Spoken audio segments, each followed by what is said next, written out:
चाह रहे हैं कि भाई मोबाइलात क्या होते हैं, मोबाइलात का लघु मतलब होता है कि पैर दर पे होना, एक के बाद फौरन दूसरा आज़ाद होना, ठीक है। दोनों आज़ा के यानी दोनों के दरमियान वक्फा नहीं होना चाहिए। देखिए वाजिब आज़ा कितने हैं, चेहरा धोना, दोनों हाथों को धोना, सर का मसा, पाँव का मसा। अब ये आज़ा है, कह रहे हैं इनके दरमियान फर्क नहीं, फासला नहीं होना चाहिए। मैंने चेहरा धोया, अब फासला नहीं करूँ, मैं फौरन बात क्या करूँ, सीधे हाथ को धोऊँ, सीधे हाथ धो लिया है, फासला नहीं दूं, बल्कि उल्टे हाथ के फौरन बाद सर का मसा करूं, सर के मजे करने के बाद फौरन पैर का मसा।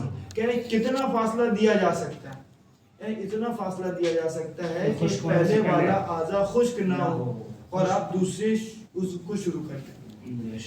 यानी चेहरा मैंने धो लिया, मेरे चेहरे के अब सूखने से पहले, तरी के सूखने से पहले पहले मुझे सीधा हाथ धोना है, ठीक है।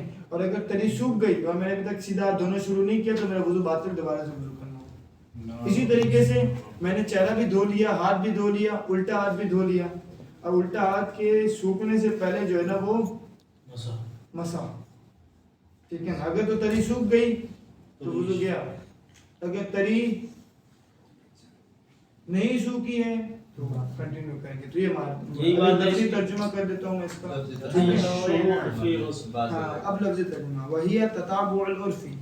मुवालात से मुराद क्या है, तताबु उर्फ़ी, पैदर पे उर्फ़न ये कहला है कि हाँ भाई ये वुज़ूई फौरन दूसरे आज़ा को धो रहा है, तीसरे आज़ा को धो रहा है, चौथे आज़ा को धो रहा है या मसा कर रहा है, ये मुराद है उर्फ़ी से। फिर गस्ल में धोने में और मसा करने में वासे व यकफ़ी फ़ी हालात तारिअती, और काफ़ी है उन हालात में कि जो बारी होते हैं, जो तारी होते हैं इस मुकल्लफ के ऊपर, क्या काफ़ी है, अन यकूना फ़ाइल है, अन यकूना शुरू फिल गस्ल उज़्विल लाहिक, कि वो बाद वाले उज़ू को धोना शुरू कर दे, और मसीह या बाद वाले उज़ू को मसा करना शुरू कर दे, क़ब्ल अन तजफ़्फ़ा आज़ा साबिक़ती, इससे पहले कि उससे पहले वाला जो सूख जाए, ठीक है ना। उसके सूख जाने से पहले पहले वाले उज़ू के सूख जाने से पहले बाद वाले उज़ू में बढ़ जाए, उसको शुरू कर दे, ठीक है जी, वाज़ेह।